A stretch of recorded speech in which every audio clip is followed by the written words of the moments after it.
Shweta and welcome to my channel education hub. Class 9th का chapter number 6 हम लोग कर रहे हैं। प्रीवियस वीडियो में मैंने काफी पैरेलल लाइंस पे क्वेश्चंस भी करवाए थे और उसके प्रीवियस वीडियो में मैंने आपको पैरेलल लाइंस के क्वेश्चंस ट्रांसवर्सल का कंसेप्ट भी सिखाया था। तो उसी से रिलेटेड आज हमारी एक्सरसाइज 6.2 आपकी एनसीईआरटी बुक की हम स्टार्ट करने जा रहे हैं। तो एनसीईआरटी बुक का जो क्वेश्चन नंबर 1 है 6.2 एक्सरसाइज का इज दिस। ये फिगर दी हुई है। If AB parallel CD, AB CD के पैरेलल है एंड CD EF के पैरेलल है and Y is to Z, यानी कि Y और Z का जो रेशो है, एंगल्स का रेशो है जो वो हमारा 3:7 दिया हुआ है। Find the value of X। अब क्वेश्चन देख के कहोगे हमें रेशो में इसमें वैल्यू दी हुई है, हम इसका आंसर कैसे निकालेंगे?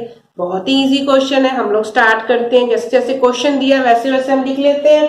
अब हम लिखते हैं, हमें गिवन क्या है? Given AB parallel CD and CD parallel EF, ये हमको गिवन है। और रेशियो क्या गिवन है? Y is to Z that is equal to 3:7। और हमें फाइंड क्या करना है? ये तो हमको हर क्वेश्चन में लिखना ही है, हमको हर क्वेश्चन में लिखना ही है गिवन। और क्या निकालना है? क्या दिया है? Value of x। हमको क्या निकालना है? Value of x। हो गया। अब हम स्टार्ट करते हैं सॉल्यूशन। अब हमें प्रूफ तो करना नहीं है, सॉल्व करना है इसको। तो हम स्टार्ट करते हैं। सबसे पहले ध्यान से देखो, ये वाला एंगल इस एंगल के बराबर है, यानी कि ये को इंटीरियर एंगल है। x प्लस वाई का सम 180 डिग्री होगा। पर हमको y इज टू z की रेशो दी हुई है, y इज टू z की रेशो दी हुई है। तो सबसे पहले हम क्या करेंगे? हम इन दोनों का सम कैसे निकाल लेंगे? जब हमें x और y किसी की वैल्यू ही नहीं पता है तो हम रेशो वाला, तो उसमें जब रेशो दी तो रेशो के अकॉर्डिंग की सवाल करेंगे ना। तो अब x जो है हमारा z के इक्वल है, ये और ये पैरेलल लाइंस है। हमें क्या दिया है? AB इसके पैरेलल है, ये इसके पैरेलल, तो ये लाइन इसके पैरेलल हो गई। इसका मतलब एंगल x जो है एंगल z के बराबर हो गया। ऑल्टरनेट इंटीरियर एंगल्स, सारा कंसेप्ट हम सीख चुके हैं, अब तो हमें सिर्फ क्वेश्चंस करने हैं, है ना। तो x और y हमारे इक्वल हो गया। तो हम उसके बाद हम सवाल को स्टार्ट करेंगे इसकी वैल्यू को रख के। तो पहले हम इतना लिख लेते हैं, AB parallel CD and CD parallel EF, therefore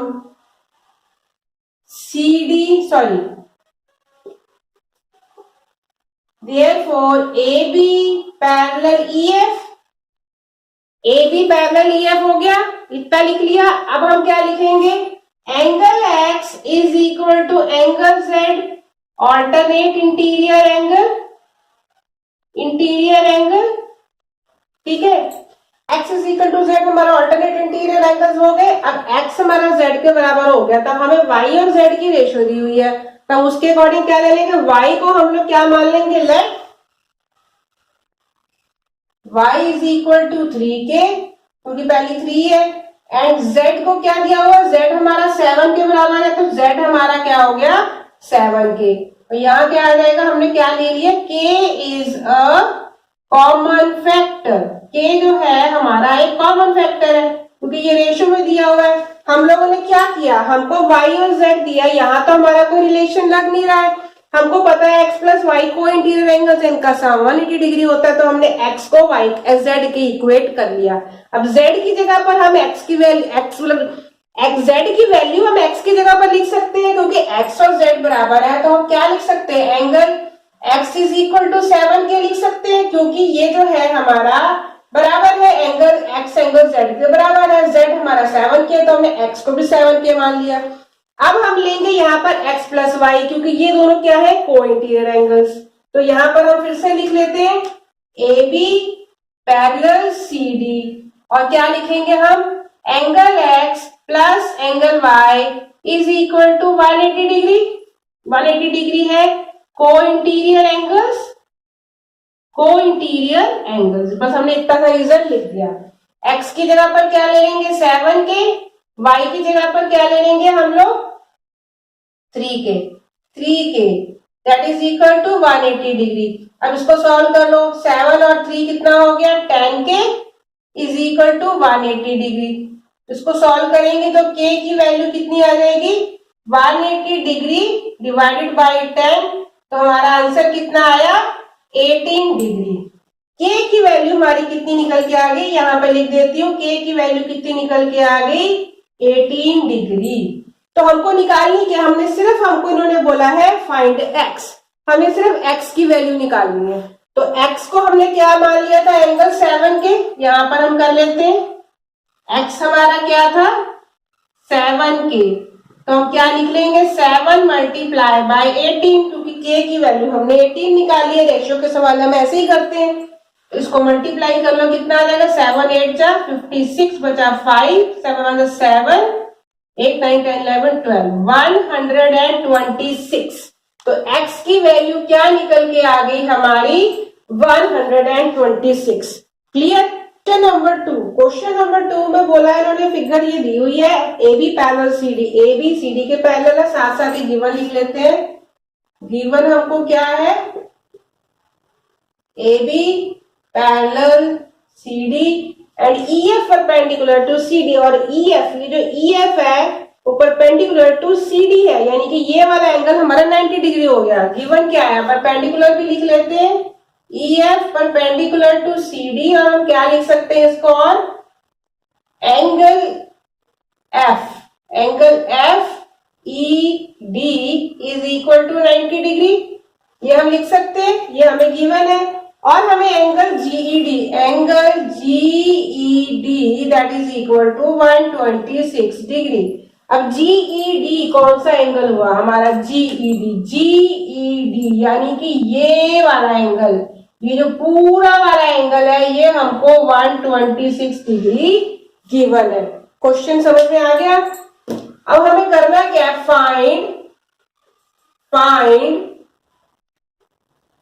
find हमको करना है एंगल एजी। अब इतना लिख लिया, ये मैंने क्या लिख दिया 126 डिग्री है, यहाँ पे 1260 नहीं है।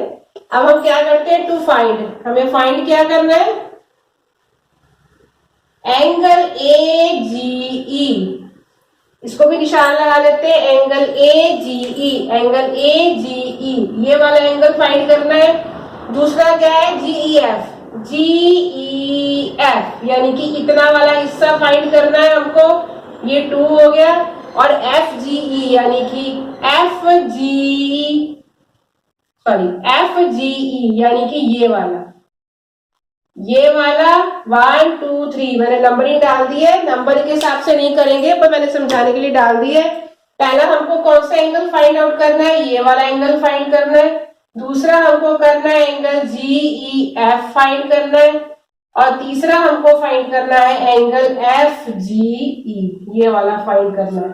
हमको देखने के मैंने बना लिया जिससे कि आपको समझ में जल्दी आ जाए कौन कौन से एंगल फाइंड आउट करने हैं, हमने रफ में बना लिया यहाँ पे। अब सबसे पहले स्टार्ट करते हैं हम एंगल जीईडी, सॉरी एंगल हमको ये निकालना है ना, एंगल 2 तो हमने लिया एंगल जीईडी, क्योंकि एंगल जीईडी हमको 126 डिग्री दिया हुआ है, और ये भी बता दिया है कि ये वाला एंगल 90 डिग्री है। तो हम इतना वाला हिस्सा निकाल सकते हैं कि नहीं निकाल सकते, हम इस बड़े वाले एंगल में से 90 डिग्री माइनस कर देंगे तो ये वाला एंगल निकल आएगा। क्लियर। तो हम लोग इसको सॉल्व शुरू करते हैं, स्टार्ट करते हैं। यहाँ फिर से सॉल्यूशन लिख लेते हैं। क्या है, angle GED is equal to 126 degree, और एंगल जीईएफ जो हमें निकालना है क्या होगा, ये angle GED minus angle FED. अगर हम इस पूरे एंगल में से ये 90 डिग्री माइनस कर दे तो हमारा मिल जाएगा, क्योंकि हमें ये बड़ा वाला एंगल भी पता है, ये वाला एंगल भी पता है। तो हमने क्या लिखा है यहाँ पे 126 डिग्री माइनस 90 डिग्री, तो हमारा आंसर कितना आ जाएगा, यहाँ पर रहा 6, यहाँ पर बचा 12 में से 9 गए 36, तो हमारा एंगल कितना निकल के आ गया, ये वाला एंगल हमारा निकल के आ गया 36 डिग्री। यहाँ हम लिख लेते हैं इसको, ये हमारा निकल के आ गया 36 डिग्री। ठीक है, ये वाला सॉल्व हो गया। अब इसके बाद हमको क्या निकालना है, ये वाला एंगल लो, ये तो और भी इजी हो गया। ध्यान से देखो, ये हमारी पैरेलल लाइन है ये हमारी पैरेलल लाइन है, ये ट्रांसवर्सल है, ये ट्रांसवर्सल है। ये वाला एंगल हमको पता है 126 डिग्री है, तो ये वाला एंगल भी तो हमारा 126 डिग्री हुआ। बहुत ही इजी था ये तो। ये वाला बराबर इसके बराबर, क्यों? क्योंकि अल्टरनेट इंटीरियर एंगल्स। तो हम क्या लिखेंगे? A B parallel C D and GE is a transversal. तो angle GED is equal to angle AGE. Angle AGE, और रीजन हमारा क्या हो गया? Alternate interior angle. ठीक है, समझ में आ रहा है क्वेश्चन? बस, तो हमारा एंगल एजीई कितना निकल आया?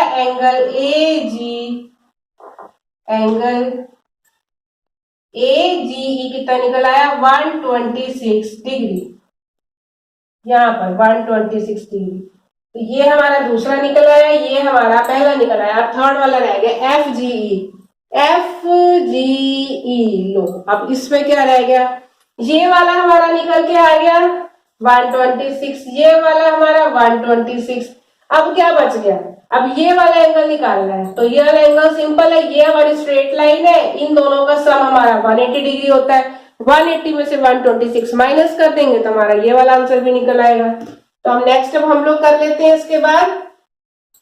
अब मेरे पास यहाँ पर स्पेस नहीं बची है, मैं यहाँ पर इसको इरेज कर रही हूँ। इतनी सी जगह पर हमारा ये सॉल्व हो जाएगा। तो हम इसको करते हैं यहाँ पे। Now on line AB, this angle is equal plus this angle is equal to 180 degree. Angle AGE plus angle क्या आएगा? FGE is equal to 180 degree. क्या आंसर होगा? लीनियर पेयर, मैंने शॉर्टकट में लिख दिया। अब AGE हमको पता है 126 डिग्री है, ये हमको निकालना है, that is equal to 180 degree. अब ये इधर जाके माइनस हो जाएगा, तो हमारा F G E is equal to 180 degree minus 126 degree. इसको माइनस करेंगे, हमारा आंसर आ जाएगा। 10 में से 6 गए, बचे 4, 7 में से 2 गए, बचे 5, यहाँ बचा 1 का 1 कैंसिल आउट हो जाएगा, तो हमारा 54 डिग्री। तो हमारा आंसर कितना निकल के आ गया? 54 डिग्री। तो हमने तीनों के तीनों एंगल्स निकाल लिए। ये वाला हमारा कितना आ गया? 54 डिग्री। तो आई होप आपको ये क्वेश्चन अच्छे से क्लियर हो गया कि किस तरीके से हमने सारे एंगल्स फाइंड आउट किए। क्वेश्चन नंबर 3 में भी एक फिगर दी हुई है हमको, ये गिवन इफ PQ पैरेलल ST, ये जो PQ है वो ST के पैरेलल है, एंड PQ और 110 है, एंड RST यानी कि RST 130 डिग्री है। तो फाइंड हमको कौन सा करना है? हमको फाइंड करना है ये वाला एंगल। अब क्वेश्चन देखे कहोगे मैम इसमें हम कैसे लगा सकते हैं, जब ये दो अलग अलग पैरेलल लाइन है, यहाँ तो आपस में इनका कोई मतलब कनेक्शन है नहीं है, तो क्या करेंगे? तो ऐसे क्वेश्चन जब आते हैं तो आपको इसमें कंस्ट्रक्शन करनी पड़ती है। कंस्ट्रक्शन हमने क्या की? हमने PQ के पैरेलल ये लाइन एक यहाँ पे, सॉरी ST के पैरेलल, PQ के नहीं ST के पैरेलल ये एक लाइन ड्रॉ कर ली। ST के पैरेलल ये लाइन ड्रॉ कर ली। इसका नाम हम लोग कुछ भी दे सकते हैं, इसका नाम हमने दे दिया RU। ठीक है, इसके पैरेलल ड्रॉ कर ली, तो ये ऑलरेडी इसके पैरेलल होगी क्योंकि PQ ST के पैरेलल है, ST के पैरेलल हमने RU ड्रॉ कर ली, तो PQ RU के पैरेलल होगा ही। कंस्ट्रक्ट हमने कर लिया, तभी हम एंगल्स निकाल सकते, तभी हम ये वाला एंगल फाइंड आउट कर पाएंगे। तो हम लिख लेते हैं सबसे पहले गिवन क्या है हमको। गिवन है PQ पैरेलल ST, angle PQR is equal to 110 and angle RST is equal to 130 degree. इतना हमको गिवन है। अब इसमें हमें कंस्ट्रक्शन लिखनी पड़ेगी। कंस्ट्रक्शन से पहले हम लिखेंगे हमको निकालना क्या है। कंस्ट्रक्शन सबसे बाद में लिखते हैं, पहले लिखेंगे टू फाइंड फाइंड क्या करना है हमको? फाइंड करना है एंगल क्यू आर एस, ये हमको फाइंड करना है। अब इसको फाइंड करने के लिए हमें क्या करना पड़ेगा? ये कंस्ट्रक्शन रखनी पड़ेगी। हमने कर तो ली है, इसको लिखना भी है। कंस्ट्रक्शन, कंस्ट्रक्शन क्या होगी? Draw R U parallel to S T, R U parallel to S T draw कर, हमने कर लिया। अब हम सवाल स्टार्ट करते हैं। अब हमारा सॉल्यूशन क्या होगा? अब S T parallel R U है, ठीक है, इसी से स्टार्ट करेंगे। इसी को पैरेलल माना है, इसी के अकॉर्डिंग हम इसको स्टार्ट करेंगे। S T parallel R U, ठीक है। S T parallel R U है तो हम क्या लगा सकते हैं? ये और ये एंगल कौन सा लेगा? This angle plus this angle is equal to ये, sorry, S T parallel R U and S R is the transversal और S R is a transversal, ठीक है। एस आर हमारा ट्रांसवर्सल हो गया, तो ये और ये एंगल का सम 180 डिग्री होगा, को इंटीरियर एंगल्स, ठीक है। तो क्या लिखेंगे? Angle T S R, are S T दिया हुआ उन्होंने, चलो हम आर एस टी लिख लेते जैसे क्वेश्चन में दिया है। R S T plus angle S R U, S R U that is equal to 180 degree. क्यों इंटीरियर है? क्योंकि ये को इंटीरियर एंगल्स है, रीजन हमने दे दिया। अब ऐसा आर एस टी हमको कितना दिया है? 130 डिग्री। एस आर यू हमको निकालना है 180 डिग्री से, तब हम इसको कर लेते हैं। S R U is equal to 180 degree minus 130 degree that is equal to, अब हम ये वाला एंगल यहां से निकाल लेंगे और इससे ये पूरा एंगल निकाल लेंगे। जब ये पूरा एंगल निकल आएगा तो इसमें से ये वाला माइनस करके ये वाला एंगल हमारा फाइंड आउट हो जाएगा, इसलिए हम ये एंगल निकाल रहे हैं। इसको सॉल्व कर लेते हैं। इधर आएगा 0, 8 में से 3 गए, बचा 50, तो हमारा आंसर कितना है? 50 डिग्री। तो ये वाला हमारा हिस्सा कितना निकल के आ गया? 50 डिग्री। अब हम क्या करेंगे? दोबारा हम क्या लिखेंगे? S T parallel R U and P Q parallel S T, S T parallel R U ये हमने खुद किया है, S T parallel R U हमने खुद ड्रॉ किया है, and P Q parallel S T, P Q parallel S T given है, P Q parallel S T. तो देयरफॉर क्या हो जाएगा? P Q parallel R U, ये इसके पैरेलल हो गई, and Q R is a transversal. अब इसका क्यू आर हो गया and Q R is a transversal, ठीक है।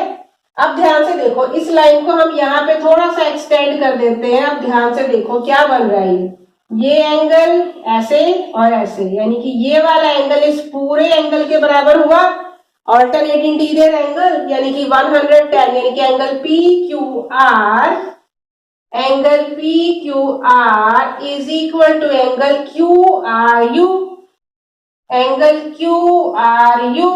क्या रीजन आएगा? Alternate interior angles, alternate interior angles, ठीक है। तो ये 110 है, तो ये पूरा का पूरा एंगल, अब मैं फिर से यहां ड्रॉ करती हूँ ब्लू कलर से, ये पूरा का पूरा ये वाला एंगल यहां से लेके यहां तक का एंगल हमारा कितना आ जाएगा? 110 आ गया। ये हमारा 110 है तो ऑल्टरनेट ये वाला 110 आ गया, ये 10, तो ये भी 110। अब ये पूरा मालूम चल गया, इतना हिस्सा मालूम चल गया, तो इस पूरे में से इसको माइनस कर देंगे तो हमारा इतना हिस्सा निकल आएगा जो हमको निकालना है। समझ में आ गया? तो हम यहां पर क्या लिखेंगे? अब angle Q R U is equal to 110, क्योंकि ऑल्टरनेट इंटीरियर एंगल ही हम लिख चुके हैं। तो हमें जो निकालना है, अब बस हम वो वाला एंगल निकाल लेंगे जो हमें निकालना है। तो हम इसको इरेज कर लेते हैं यहाँ पे।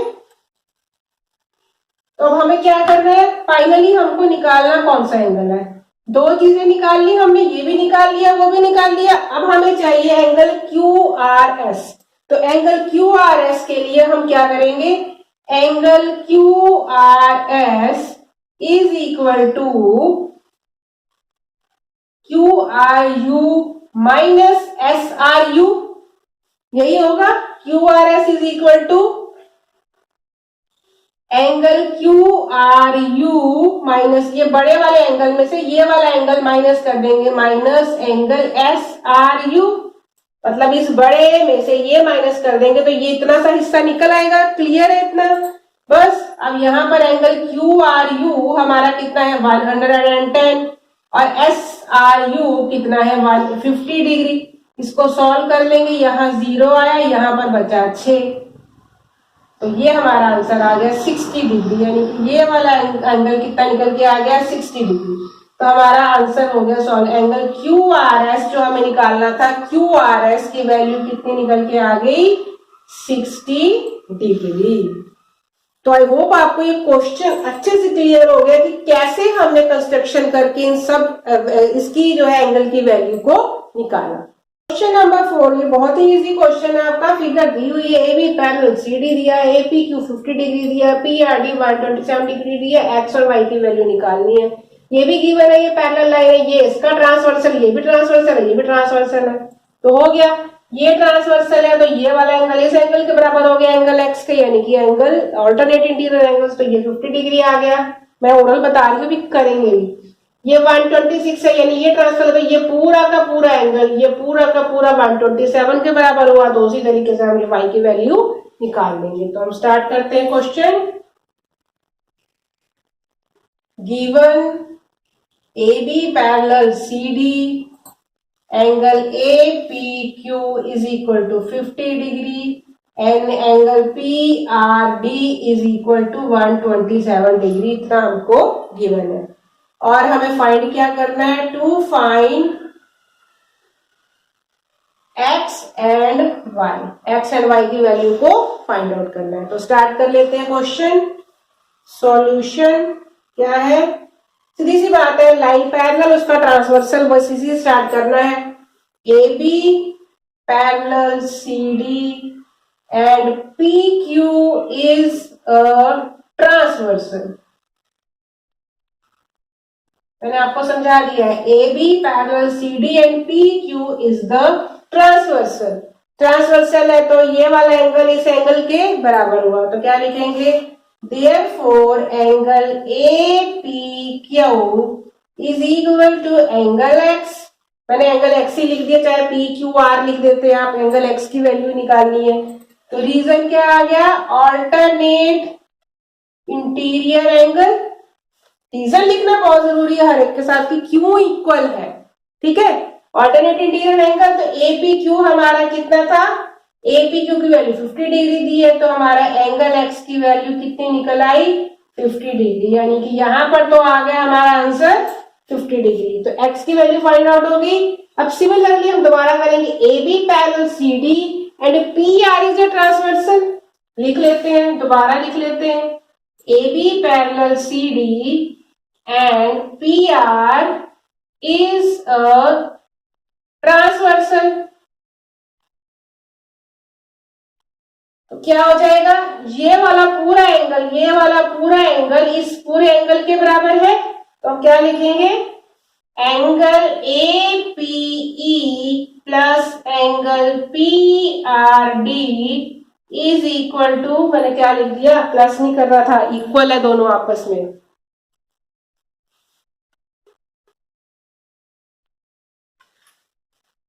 ठीक है, ये दोनों एंगल हमारे इक्वल है, ये वाला इसके इक्वल है, तो हम इसको कैसे लिख सकते हैं, एंगल पी आर डी, ये हमारा इस एंगल और इस एंगल का सम बन रहा है, ये पूरा का पूरा इसका और इसका सम, तो angle A P Q plus angle Y लिख सकते हैं। ये दोनों किसके बराबर है, हमारा पी आर डी के बराबर है। तो हमने यहाँ पर क्या लिखा, यहाँ पर रीजन तो लिखना भूल ही गए, ऑल्टरनेट इंटीरियर एंगल, ये कभी मत भूलना, इसका भी पॉइंट कट जाएगा, मार्क्स कट जाएंगे आपके। तो ए पी ई की जगह पर हमने क्या लिखा, मैंने क्या लिखा है, ए पी क्यू है यहाँ पर,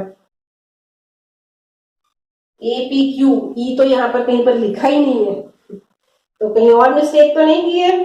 तो APQ की जगह पर हम क्या लिखेंगे, सॉरी मैं गड़बड़ कंफ्यूज हो रही हूँ, APR और PRD, APR और PRD, यहाँ पर Q भी नहीं आएगा, APR यानी कि APR ये वाला एंगल APRD के बराबर है, PRD के बराबर। अब क्लियर है, ठीक है। अब APQ प्लस एंगल Y, तो इसकी जगह पर हम क्या लिख सकते हैं, angle APQ plus angle Y is equal to PRD। ये दोनों क्योंकि ऑल्टरनेटिव एंगल, तो ये जो है APR है वो इसका और इसका सम है, 50 डिग्री का और Y का सम है। तो 50 डिग्री हमने लिख लिया, APQ की वैल्यू कितनी है 50 degree, plus angle Y is equal to PRD हमें कितना दिया है 127 डिग्री। सारी वैल्यूज मिल गई, अब Y की वैल्यू निकाल लो। Angle Y is equal to 127 degree minus 50 degree, तो कितना आंसर आ गया, 7 में से 0 गए 7, 12 में से 5 गए 77, तो 77 डिग्री हमारा आंसर निकल के आ गया। तो ये वाली वैल्यू हमारी 50 डिग्री निकली और Y की वैल्यू हमारी क्या निकल के आ गई 77 डिग्री। आई होप आपको ये क्वेश्चन भी अच्छे से क्लियर हो गया होगा, वो कि बहुत ही इजी क्वेश्चन था। क्वेश्चन नंबर 5, क्वेश्चन नंबर 5 में क्या दिया, एक फिगर दी हुई है, PQ and RS are two mirrors. यहाँ पे लाइन नहीं बोला, उन्होंने बोला ये मिरर्स है, ये डैश शेप करने का मतलब है कि ये एक मिरर्स है। दो मिरर हैं placed parallel to each other, ये दोनों मिरर एक दूसरे के पैरेलल है। अब यहाँ पे थोड़ी सी आपकी साइंस आ जाती है, हम इसमें क्या करेंगे, N incident ray AB, AB एक इंसिडेंट रे है, आपने ये चीज सीखी हुई, रिफ्लेक्शन ऑफ लाइट किया हुआ है। जो इंसिडेंट रे होती है वो रिफ्लेक्शन के बराबर होती है, तो क्या है, an incident ray AB strikes the mirror PQ at B, यहां से स्ट्राइक की PQ मिरर पे B पॉइंट पे स्ट्राइक करती है। The reflected ray moves along the path BC, reflected ray reflect होती है, यहां से कहां जाती है BC पाथ, वो पूरा कवर करती है। And strikes the mirror RS, और RS मिरर पे C पॉइंट पे स्ट्राइक करती है। And again reflects back along CD, और अगेन जो है वो बैक CD के रिफ्लेक्ट कर जाती है। तो पूछा क्या, प्रूफ क्या करना है हमें, AB पैरेलल CD के प्रूफ करना है। अब कहोगे ये क्वेश्चन हम लोग कैसे करेंगे, तो यहां पर आपको थोड़ा सा लॉ ऑफ रिफ्लेक्शन का यूज करना पड़ेगा। तो पहले हम जल्दी से गिवन लिख लेते हैं। गिवन हमको क्या है, PQ parallel RS, PQ parallel RS, क्या बोलेंगे यहां पर हमारा AB इंसिडेंट रे है, इंसिडेंट रे, और यहां से जो CD जा रहा है वो हमारी रिफ्लेक्टेड रे है, CD रिफ्लेक्टेड रे। इतना हमको गिवन है। टू प्रूव हमको करना है AB पैरेलल CD, हमको प्रूफ करना है ये लाइन जो है इस लाइन के पैरेलल है, इसको प्रूफ करना है। इसके लिए हमको इसमें कंस्ट्रक्शन करनी पड़ेगी, हमको यहां से एक स्ट्रेट लाइन यानी कि परपेंडिकुलर लाइन खींचनी है। PQ के परपेंडिकुलर यहां पर हमने एक लाइन खींची, इसका नाम हम क्या दे देते हैं, PQRS, तो यहाँ पर दिया ही हुआ है, हम यहाँ पर दे देते हैं EF, और कोई नाम नहीं दिया, यहाँ पर हमने इसको दे दिया E। तो यहां से हमने एक परपेंडिकुलर लाइन यहाँ पर खींचनी है, इसको हमने नाम दे दिया F। तो ये हमने कंस्ट्रक्शन करना है, इसको लिख लेते हैं। पहले हमने कंस्ट्रक्ट किया, कंस्ट्रक्शन क्या है, BE perpendicular to PQ and CF perpendicular to RS। ये परपेंडिकुलर लाइन हमने यहाँ पे खींच ली, ठीक है। अब ये BE हमारा क्या है, नॉर्मल है, आप लोगों ने साइंस में पढ़ा होगा कि BE जो है इंसिडेंट रे और रिफ्लेक्टेड रे के बीच में एक नॉर्मल लाइन होती है। तो इसका जो इधर ये दोनों बराबर होती है, ये वाला एंगल इस एंगल के बराबर होगा, और जो ये वाला एंगल है वो इस एंगल के बराबर होगा। मैंने इनको नेमिंग दे दी, ये 1, ये 2, ये 3 और 4। तो ये नॉर्मल रे होती है और ये इन दोनों का यानी कि according to law of reflection incident ray is equal to angle of reflection. ठीक है, तो हम इसको क्या करेंगे, स्टार्ट करते हैं क्वेश्चन। प्रूफ, सबसे पहले क्या लिखेंगे, angle 1 is equal to angle 2। क्यों है, क्योंकि angle of incident is equal to angle of reflection. ठीक है, ये हमने रीजन लिख दिया। सिमिलरली हम यहां पर लिखेंगे एंगल 3 एंगल 4 के बराबर है। एंगल 3 हमारा एंगल 4 के बराबर है, यही हमारा सेम रीजन रहेगा। आप देखो ये हमने परपेंडिकुलर लाइंस खींची है, तो हमारा क्या हो गया, ये बी है वो सी एफ के पैरेलल हो गया कि नहीं हो गया, ये भी 90 डिग्री ये भी 90 डिग्री पे खींचा है, तो बीई जो है हमारा सी एफ के पैरेलल हो गया। Now BE parallel C F, B C F के पैरेलल हो गया, तो ये जो बीसी है वो इसका ट्रांसवर्सल हो जाएगा। तो हमारा बीसी क्या हो गया, बीसी इज अ ट्रांसवर्सल। अब ध्यान से देखो, ये बीई सी एफ के पैरेलल है, बी सी जो इसका ट्रांसवर्सल है, तो जो ये वाला एंगल है एंगल 2 एंगल 3 के बराबर होगा। क्या रीजन, ऑल्टरनेट इंटीरियर एंगल्स, तो क्या लिखेंगे, angle 2 is equal to angle 3 alternate interior angles. ठीक है, एंगल 2 एंगल 3 के बराबर है। अब ये वाला एंगल हमारा एंगल 1 के बराबर है, ये 3 वाला एंगल एंगल 4 के बराबर है, दोनों बराबर है, तो हम इसको 2 एंगल 2 लिख सकते हैं, मतलब 2 से इसको मल्टीप्लाई कर लेंगे क्योंकि ये दोनों के दोनों सेम बराबर एंगल है। तो हम इसको यहाँ क्या लिख सकते हैं, 2 angle 2 is equal to 2 angle 3, that is क्या लिख सकते हैं, ब्रैकेट में लिख सकते हो मल्टीप्लाइंग बाय 2, बोथ साइड हमने मल्टीप्लाई कर दिया। एंगल 2 एंगल 2 और इधर आ गया 2 एंगल 3। इतना आपको क्लियर हो गया। थोड़ा सा यहाँ बोर्ड क्लीन कर लिया है, हमारा आ गया था angle 2 is equal to 2 angle 3 हो गया। अब यानी कि ये दोनों एंगल, यानी कि हम ये दोनों एंगल तो आपस में इक्वल है, तो हम यहाँ पर 2 एंगल 2 कैसे लिख सकते हैं, एंगल 2 प्लस एंगल 2, क्योंकि 2 प्लस 2 एंगल, तो 2 एंगल 2 के बराबर होगा। यहाँ पर हम क्या लिख सकते हैं, एंगल 3 प्लस एंगल 3 उसके बराबर होगा। इसी का तो सम करके हमारा 2 आया। ठीक है, अब 1 और 2 हमारे इक्वल, एंगल 1 एंगल 2 के बराबर, एंगल 3 एंगल 4 के बराबर, ये हमने यहाँ पर रीजन लिखा हुआ है। तो हम यहाँ पर इसको कैसे लिख सकते हैं, angle 1 plus angle 2 that is equal to angle 3 plus angle 4। ये भी हमारा समझ में आ गया, क्लियर हो गया। अब angle 1 plus angle 2, angle 1 plus angle 2 किसके बराबर है, एंगल ए बी सी। तो यहाँ हम क्या लिख सकते हैं, एंगल 1 प्लस एंगल 2 क्या हो गया, angle A B C that is equal to angle 3 angle 4 किसके बराबर हो गया, एंगल बी सी डी। यहाँ पर हमने क्या लिखा, एंगल बी सी डी।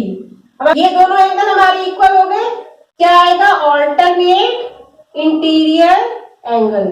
बस हो गया हमारा क्वेश्चन सॉल्व। अब ये दोनों ऑल्टरनेट इंटीरियर एंगल है, तो ए बी पैरेलल हमारा सी डी के हो जाएगा और बी सी हमारा ट्रांसवर्सल है। ये ऑल्टरनेट इंटीरियर एंगल, देयरफॉर क्या लिखेंगे, A B parallel C D and B C is a transversal. ये हो गया हमारा यहाँ पर क्वेश्चन सॉल्व। तो आई होप आपको क्वेश्चन अच्छे से क्लियर हो गया है। यहाँ पर रिफ्लेक्शन वाला रूल लगाया हमने कंस्ट्रक्शन की, बीई परपेंडिकुलर और ये एफ सी, ये एंगल इस एंगल की इक्वल होता है, ये इसकी इक्वल होता है। हमने क्या किया, ए बी और सी डी, सॉरी ये लाइन हमने अपनी कंस्ट्रक्शन की, तो हमने बीई और सी एफ को पैरेलल, ये पैरेलल हो गई लाइन क्योंकि परपेंडिकुलर है, तो बीसी ट्रांसवर्सल हो गया, तो ये वाला 2 3 के बराबर हुआ। और ये एंगल 2 फिर आगे हमने सॉल्व किया, दोनों एंगल को मल्टीप्लाई कर दिया, 2 दोनों एंगल का सम हमारा बराबर हो गया। तो इसी तरीके से हमने इसको खोल के यहाँ पर ये प्रूफ कर लिया कि जो पूरा एंगल है 1 + 2 और 3 + 4 आपस में इक्वल है, ऑल्टरनेट इंटीरियर एंगल्स है, इसीलिए हमारी ए बी जो है सी डी के पैरेलल होगी। तो आई होप आपको ये क्वेश्चन अच्छे से क्लियर हो गया है। तो आज आपकी एक्सरसाइज 6.2 खत्म होती है। तो इस 6.2 के साथ आपका चैप्टर भी आज खत्म हो रहा है। हम नेक्स्ट वीडियो में कुछ इंपॉर्टेंट क्वेश्चंस भी डिस्कस करेंगे।